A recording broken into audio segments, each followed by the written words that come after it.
Salut à tous, c'est Guillaume Cassard, et aujourd'hui, on va parler d'un bon film de Noël. Oh là là, est-ce qu'il est rancunier celui-là? Le programme du jour, c'est Gremlins. C'est parti. Un gremlin, c'est une petite créature inventée au début du XXe siècle que les pilotes d'avion tenaient pour responsables de tous les dysfonctionnements qui pouvaient arriver sur leurs appareils. Parce que c'est toujours plus facile de blâmer les autres. Dans les années 40, les Gremlins gagnent en popularité grâce à la publication de Gremlins, donc le premier livre pour enfants de l'auteur britannique Roald Dahl, qui fut lui-même pilote d'avion pendant la Seconde Guerre mondiale. À l'origine, son histoire devait même être adaptée en long métrage d'animation par les studios Disney, un projet qui ne vit finalement pas le jour. Publié en 1943, le livre offrait quelques éclaircissements sur les motivations de ces petits personnages espiègles, malicieux et un chouïa casse-couilles. S'ils agissaient ainsi, c'était en réalité pour se venger des pilotes qu'ils tenaient pour responsables de la destruction de leur habitat forestier, rasé pour faire place à la construction d'une usine aéronautique. Je comprends mieux le côté casse-couille du coup. 40 ans plus tard, à l'aube des années 80, le tout jeune Chris Columbus se rêve scénariste. Après ses études à la Tisch School of the Arts de New York, par laquelle est notamment passé Martin Scorsese, il tente donc de percer dans ce milieu difficile d'accès. S'il avait déjà vendu un script auparavant, celui de Reckless, le scénariste fut particulièrement mécontent du résultat, qu'il jugea trop éloigné de sa vision initiale. Suite à cette expérience peu concluante, il commença donc à réfléchir à la suite au sein de son petit appartement miteux et rempli de souris. Les souris, ces petites créatures sournoises. Souvent, il les entend se déplacer dans les murs, et parfois, il se réveille en pleine nuit pour en trouver une sur sa main. Le réveil idéal. Et s'il se mettait à rédiger un script sur de petites créatures sournoises? Il repense alors à son père, qui passait souvent des journées entières à réparer la voiture familiale, accusant des Gremlins d'avoir endommagé le moteur. Bingo, les Gremlins. Voilà qui pourrait faire un bon sujet. Le scénariste se met donc au travail et intègre à son scénario de nombreuses expériences personnelles, comme ses visites de Chinatown lorsqu'il était étudiant et qu'il passait devant des boutiques mystérieuses renfermant on ne sait quels secrets en leur sein. Il se met alors en tête de créer toute une mythologie autour des Gremlins qui deviendrait de plus en plus maléfique et dangereux au fur et à mesure que le film avancerait. En premier lieu, les créatures auraient un aspect de peluche innocente, puis elles se transformeraient en véritables petits diables. Mais quel nom leur donner? Il saisit alors un dictionnaire chinois-anglais, cherche le mot diable et tombe sur la traduction chinoise. C'est bien foutu, Indico quand même. Résultat, Mogwai. Ce sera donc leur petit nom officiel. Une fois son script prêt, il ne reste plus qu'à trouver un studio intéressé. Son agent se charge donc de l'envoyer à une cinquantaine de producteurs hollywoodiens, mais personne n'en veut. Encore une belle bande de visionnaires, tiens. Mais il faut dire que Gremlins n'est pas le genre de script qui attire les majors. Trop violent, trop subversif, personne n'a envie de s'y risquer. Sans compter le fait que la technologie capable de donner vie aux Gremlins semble être tout simplement hors de portée. Et puis un jour, le manuscrit arrive en haut de la pile de scripts envoyés à Amblin Entertainment, société de production gérée par Frank Marshall et Kathleen Kennedy, mais aussi, et surtout, Steven Spielberg. Et c'est alors que, intrigué par le nom de Chris Columbus, se demandant s'il s'agit d'un alias faisant référence au célèbre navigateur ou du vrai nom de l'auteur, il commence la lecture de Gremlins. Et c'est le coup de foudre. Ce ton de comédie d'horreur subversif qui faisait si peur aux autres producteurs lui plaît énormément. Il passe donc un coup de fil à Chris Columbus, qui croit à une blague quand son colocataire lui annonce que Steven Spielberg veut lui parler, et l'invite à venir à sa rencontre à Los Angeles. Suite à cette rencontre, Amblin acquiert le script de Gremlins, qui sera produit sous la houlette de la Warner. Mais on va quand même faire des modifs. En l'état, le scénario reste beaucoup trop violent. Pas forcément adapté au public d'Amblin donc. Si Spielberg compte bien conserver le ton particulier qui caractérise le script, il admet cependant qu'il désire en faire un film plus grand public. Le scénariste se remet donc au travail pour élaborer une version qui corresponde aux souhaits de son producteur. Il se débarrasse donc de certaines séquences gore, l'une d'entre elles voyant les Gremlins dévorer un chien, et une autre où ces derniers décapitaient purement et simplement la mère du personnage principal avant de jeter sa tête dans les escaliers. Ah oui, quand même. Pendant ce temps, Spielberg se met à la recherche d'un cinéaste avec la sensibilité adaptée pour le mettre en scène. Quelqu'un qui soit autant à l'aise avec l'humour qu'avec l'horreur. Dans un premier temps, il envisage Tim Burton, qui l'a grandement impressionné avec son court-métrage Frankenweenie. Mais le manque d'expérience du jeune réalisateur, qui n'a jamais signé de long métrage, joue finalement contre lui. Spielberg pense alors à un candidat idéal, Joe Dante, un spécialiste de la série B à l'humour dévastateur qui a démarré comme beaucoup de réalisateurs hollywoodiens chez Roger Corman. Monsieur Carnosaur lui-même. Steven Spielberg et Joe Dante se sont rencontrés dans des circonstances un peu particulières. En 1978, Joe Dante réalise Piranha pour le compte de Roger Corman, qui avait bien l'intention de surfer sur le succès des Dents de la Mer. Quel grand filou celui-là. Sauf que la Universal, elle apprécie pas trop la manœuvre. Résultat, quand le film sort, le département juridique du studio menace d'attaquer Corman. Spielberg finira cependant par s'en mêler, déclarant que Piranha était sans doute le meilleur pastiche des Dents de la Mer qu'il avait pu voir, et persuadant Universal de ne pas aller plus loin. Il est sympa ce Spielberg. Joe Dante est au fond du trou, et dans une situation financière plus qu'inconfortable. Pour cause, Embassy Pictures, qui a distribué son dernier film Hurlement, a mis la clé sous la porte avant d'avoir pu le payer. C'est d'ailleurs Hurlement qui a convaincu Spielberg que Dante serait l'homme de la situation pour mettre en scène Gremlins, parce qu'il savait faire des films sans trop dépenser d'argent. Ainsi, quand Dante reçoit le scénario, il est à deux doigts de lâcher une larme et se demande même si Spielberg ne s'est pas gouré d'adresse. Mais il lit le script qu'il apprécie énormément, tellement qu'il commence de lui-même à dessiner quelques storyboards. Et suite à un meeting avec Spielberg, Dante se voit confier la tâche de porter à l'écran ce scénario. Mais s'il accepte la mission avec joie et bonheur, il a quand même quelques réticences. Des réticences dues au retour qu'il a eu du tournage de Poltergeist de Tobe Hooper, sur lequel le producteur Steven Spielberg se serait montré particulièrement intrusif. Et Joe Dante, c'est pas un yes man, c'est le genre de réalisateur qui tient à sa liberté, et il n'a par conséquent aucune envie de réaliser le film d'un autre. Là-dessus, Spielberg le rassure, lui assurant qu'il lui accorde sa confiance totale et indéfectible, et lui demandant même de ne rien lui montrer du film avant qu'il ne le considère comme achevé. Mon œil, j'en crois pas un mot. Dans un premier temps, le producteur pense faire de Gremlins une série B tournée en décor naturel avec un budget relativement bas. Mais alors que la pré-prod avance, la petite série B gagne en ambition sous la houlette de Joe Dante, ce dernier tenant à tourner en studio pour créer un univers entièrement stylisé. Il cite La vie est belle de Frank Capra, dont Gremlins serait en quelque sorte la satire, une référence que Chris Columbus partage également. De plus, selon lui, les Gremlins ne seront jamais aussi crédibles en lumière naturelle que dans les conditions parfaitement contrôlées des plateaux de cinéma. Et d'ailleurs, les Gremlins. C'est Chris Wallace qui est embauché par le producteur Michael Final pour concevoir les petites créatures, un spécialiste des effets spéciaux qui avait également démarré chez Corman et qui avait auparavant travaillé avec Dante sur Piranha et avec Spielberg sur Les Aventuriers de l'Arche perdue. Et lorsqu'il lit le script de Gremlins, il prend peur. Et pas à cause du suspense, hein, non. Ce qui lui fait peur, c'est la phrase « des milliers de Gremlins envahissent la ville ». Parce que ça veut dire qu'il a du pain sur la planche. Wallace commence donc à discuter avec Dante de sa vision des créatures. Concernant le mogwai principal du film, Gizmo, la directive est simple. Il doit être le plus mignon possible. Mais curieusement, c'est une tâche qui allait s'avérer extrêmement compliquée pour Wallace. En gros, il devait concevoir un ours en peluche qui ne ressemble pas à un ours en peluche. Et pour faire plaisir à Spielberg, qui n'est vraiment pas intrusif, ils accèdent à sa requête en dotant les mogwai des mêmes couleurs que son cocker anglais Chauncey. Pour ce qui est du design du pendant maléfique des créatures, le réalisateur tient à ce qu'ils aient l'air tout droit sortis d'un cartoon. Il est également demandé à Wallace de partir sur une base reptilienne. Mais ce dernier ne trouvant les lézards ni terrifiants ni drôles, il s'autorise des libertés, notamment en les dotant d'un visage particulièrement expressif. Il fait également en sorte que le design ne soit pas éloigné de celui du mogwai. Il en conserve donc les principales caractéristiques et surtout les grandes oreilles qui serviront à transmettre toute une palette d'émotions. En théorie. Parce que bon, c'est bien beau tout ça, mais comment leur donner vie? Quelle technique utiliser? L'animation image par image en stop motion? Déguiser des singes? Oui, un producteur a lancé cette idée pendant un meeting. Il décide finalement d'opter pour des marionnettes animatroniques, un choix qui aura des répercussions sur le design, car Dante imagine des gremlins d'environ 20 cm de haut. Sauf que 20 cm, c'est trop peu pour y faire entrer tous les mécanismes servant à opérer les marionnettes. Les gremlins auront également des bras longs pour pouvoir effectuer les actions requises, et des jambes courtes, car elles constituent la partie la plus compliquée à gérer sur des marionnettes. Et pendant que Wallace et son équipe se mettent à l'œuvre sur les gremlins, Dante se met à la recherche des vedettes humaines de son film. À l'origine, Billy, le personnage principal... Putain, mais vous êtes partout, c'est un truc de dingue! Bah c'est normal en même temps, Billy c'est un nom de héros hein. Bref, à l'origine donc, Billy était censé être un ado de 13 ans, mais il fut finalement décidé d'en faire un jeune adulte avec une âme d'enfant. Et pour l'incarner, de nombreux acteurs viennent faire des essais. Parmi eux, Judd Nelson, Emilio Estevez et Zach Galligan. Lorsque Galligan vient faire des essais caméra, on le met en binôme avec Phoebe Cates, alors venue auditionner pour le rôle de Kate, la copine de Billy. Et l'alchimie opère immédiatement entre les deux acteurs, tant et si bien qu'ils obtiennent les rôles. Galligan ayant l'air transi d'amour pour sa partenaire, au point de convaincre Spielberg qu'il est l'homme de la situation. Et si la Warner était un peu réticente vis-à-vis de Phoebe Cates à cause de sa scène légèrement sulfureuse dans sa chauffe au lycée Richmond, Joe Dante finit par les convaincre qu'elle est absolument parfaite pour ce rôle. Ah, les studios.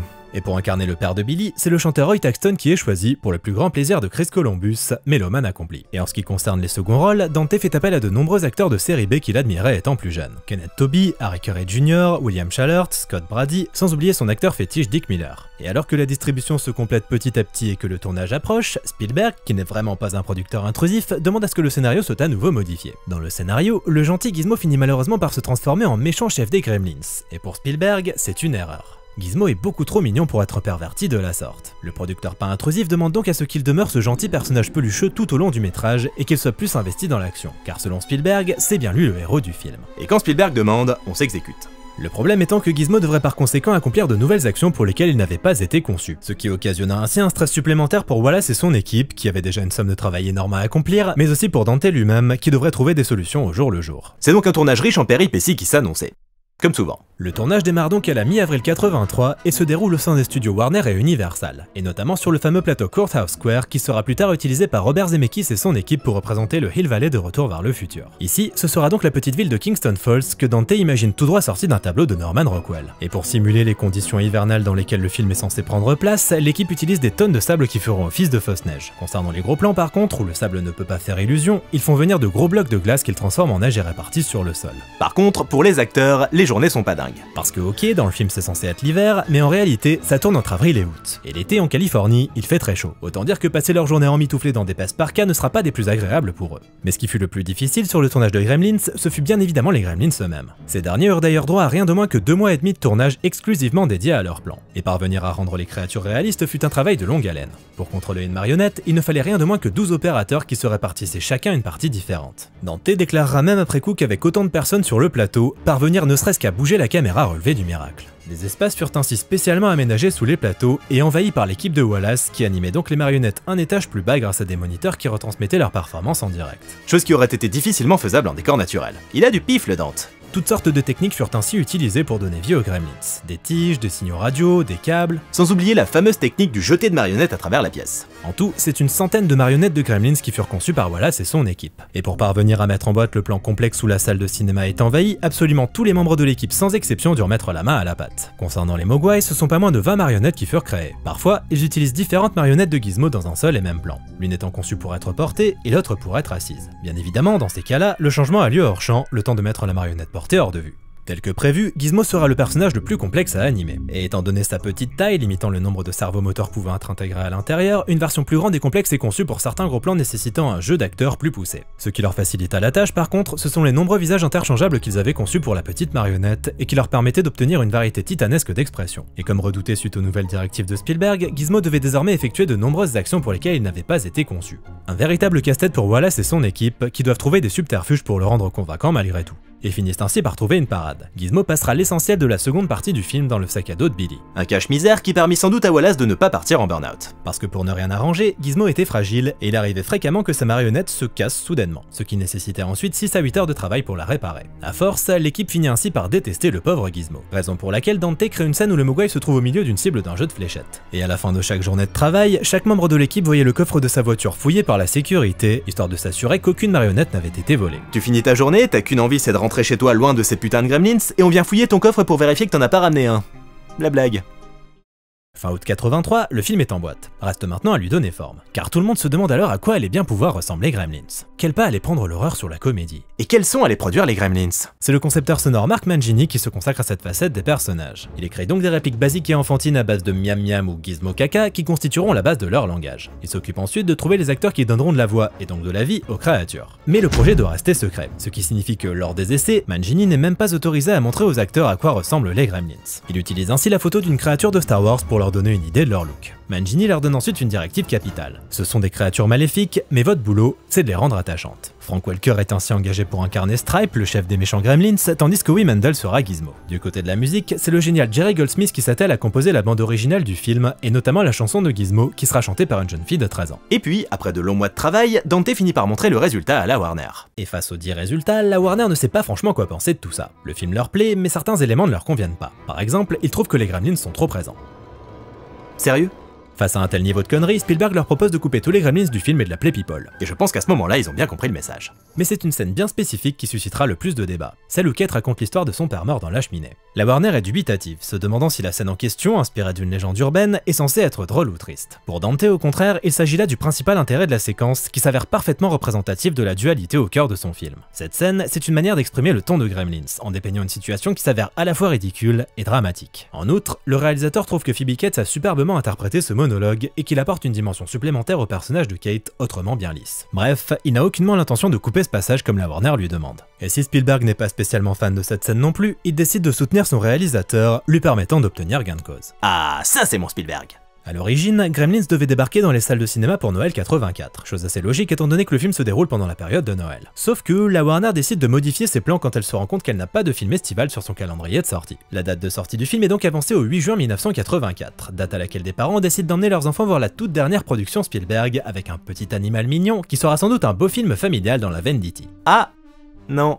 Si Gremlins fait un carton à sa sortie, il fait aussi scandale, les fameux parents étant outrés par sa violence. Des retours qui, couplés à ceux d'Indiana Jones et le Temple Maudit, sorti un mois plus tôt et également critiqué pour sa violence, aboutiront à la création du classement PG-13 aux USA. À la base, il y avait le classement PG pour accompagnement parental souhaitable. Rien de bien spectaculaire. Sauf qu'il faut bien l'admettre, un tel classement n'était pas forcément adapté à un film comme Gremlins, aux scènes de violence assez intenses. Mais l'alternative, c'était le classement R, interdit aux moins de 17 ans non accompagnés, ce qui aurait eu des répercussions sur la recette du film. Bref, suite à ces deux expériences, et pour éviter que ces prochaine production hérite du redouté R, Spielberg suggéra la mise en place d'un classement intermédiaire, le PG-13 donc, déconseillé aux enfants de moins de 13 ans non accompagnés. Comme ça les parents arrêteront de faire seront plus sereins.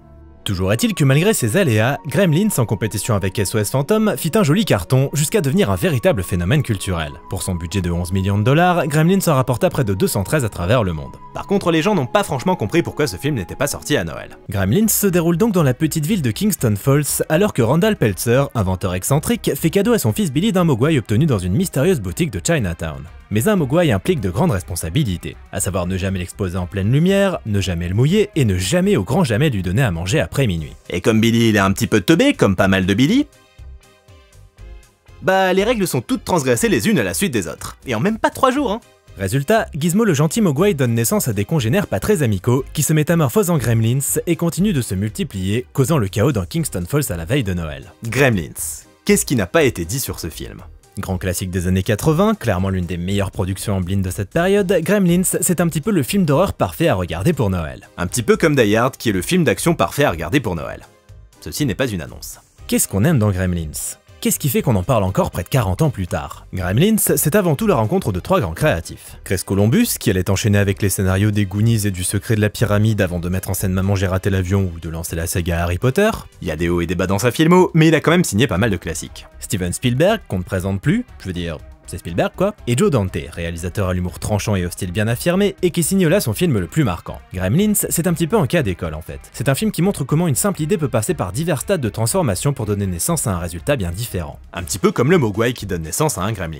Gremlins aurait pu être un film complètement différent s'il n'était pas passé entre les mains de tous ces artistes à la sensibilité atypique. Columbus imaginait un film d'horreur particulièrement intense et gore, où les Gremlins auraient été des monstres classiques de série B classique. Si son script original contenait déjà quelques touches d'humour, notamment une scène où les Gremlins délaissent les burgers d'un fast-food pour dévorer les clients, cet aspect était loin de prendre le pas sur le côté purement horrifique de l'histoire. Une fois entre les mains de Spielberg, ce dernier travaillait donc en étroite collaboration avec Columbus pour faire de ce film d'horreur un long métrage susceptible d'attirer le grand public. Car il ne faut pas oublier que Spielberg, ce n'est pas qu'un artiste, c'est aussi un homme d'affaires intelligent. Sachant pertinemment qu'une série B d'horreur n'obtiendrait pas un succès digne de ses ambitions de producteur, il se mit donc en tête de l'adoucir, permettant à Gremlins de dépasser le stade de simple film d'horreur pour devenir plus familial. Entre guillemets. Et j'ai beau avoir chambré le bonhomme pendant cette vidéo, je pense qu'il s'en remettra. Il faut avouer que toutes ces requêtes de producteurs intrusifs se sont révélées payantes. Parce que Spielberg, ce n'est pas un producteur bas de plafond qui n'y connaît rien en cinéma.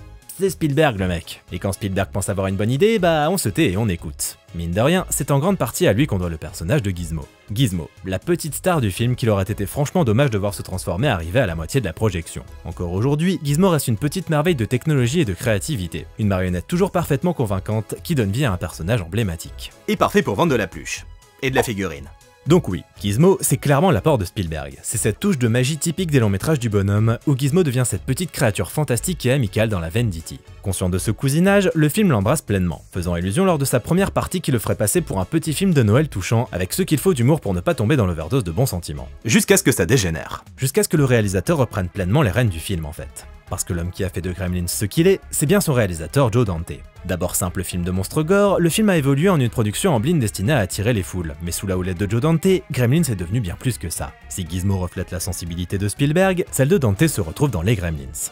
Les Gremlins, la personnification du chaos, ces éléments perturbateurs qui viennent bousculer l'ordre établi. La lecture méta du film semble tomber sous le sens en vérité. Le gentil Gizmo de Spielberg donne naissance aux Gremlins de Dante, qui débarquent pour dynamiter le film de Noël. Et c'est ainsi qu'après une première partie évoquant Capra, le film prend un virage soudain vers l'horreur et la comédie cartoonesque, les genres fétiches de Dante. De la même façon que le réalisateur vient bousculer les codes, les Gremlins viennent transformer cette petite ville à l'apparence parfaite en une véritable zone de guerre. L'esprit de Noël, les bonnes manières, très peu pour eux. Rustres et mal polis, les Gremlins n'ont que faire des règles. Ce qu'ils veulent, c'est s'amuser. Et s'amuser aux dépens des autres si possible.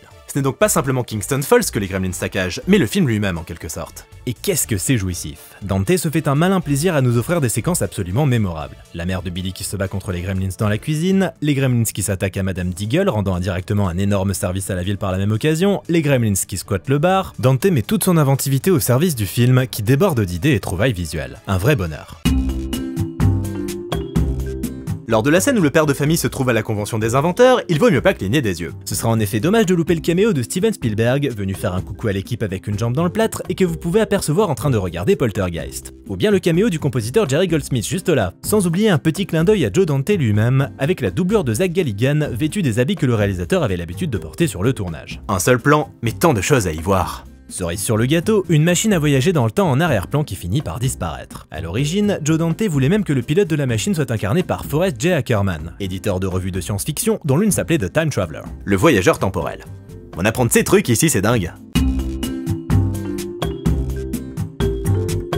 Le réalisateur se montre aussi à l'aise dans le registre du suspense que dans celui de la comédie, certaines séquences prenant le temps de mettre en place une véritable tension, Dante prenant soin de ne pas trop en montrer, jouant donc avec le son, le hors-champ, voire des ombres pour faire naître la peur. Au milieu de tout ça, il faut bien avouer que les personnages humains ont du mal à tirer leur épingle du jeu. Les vraies stars du film, ce sont bien Gizmo et les Gremlins. Et ça, Spielberg et Dante l'avaient bien compris. C'est d'ailleurs la raison pour laquelle Spielberg a demandé à faire couper la scène où Billy intervient à la fin du film pour ouvrir la rideau, laissant la lumière pénétrer dans le magasin et éliminer Stripe. Au final, c'est donc Gizmo lui-même qui provoquera la mort du méchant Gremlin. D'ailleurs, Zach Galligan, il était pas ravi quand il a vu ça lors de la première du film. Mais si les personnages restent très unidimensionnels, loin de moi l'idée de remettre en question la qualité du casting, tous les acteurs étant parfaits dans leur rôle. Et regardez, il y a même Mike de Breaking Bad. Regardez-moi ce BG de Jonathan Banks. Faut croire que ça le poursuit les rôles de flics. Rien ne dit que c'est pas le même personnage d'ailleurs. Mais comme le disait si bien Spielberg, le titre du film, c'est Gremlins, pas People. Et tout comme Gizmo, les pendants maléfiques du Mogwai sont de magnifiques monstres de cinéma. Des marionnettes plus vraies que nature, superbement conçues et animées par Chris Wallace et son équipe. Aussi terrifiants que drôles, à l'image de leur film, les Gremlins doivent également beaucoup à leur doublage. Ces rires hystériques, ces répliques au vocabulaire limité mais très clair.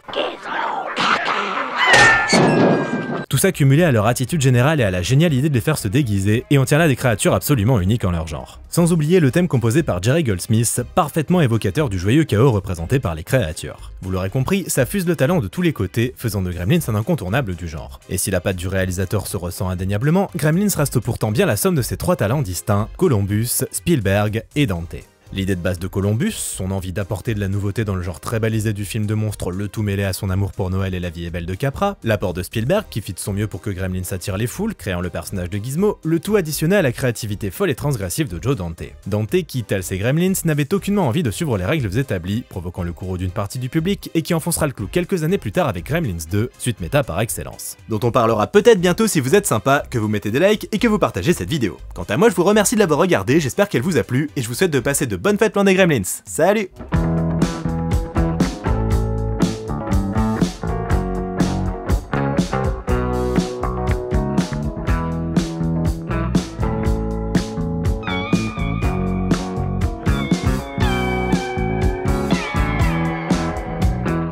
Dis bonne fête, Billy. Bonne fête, Billy!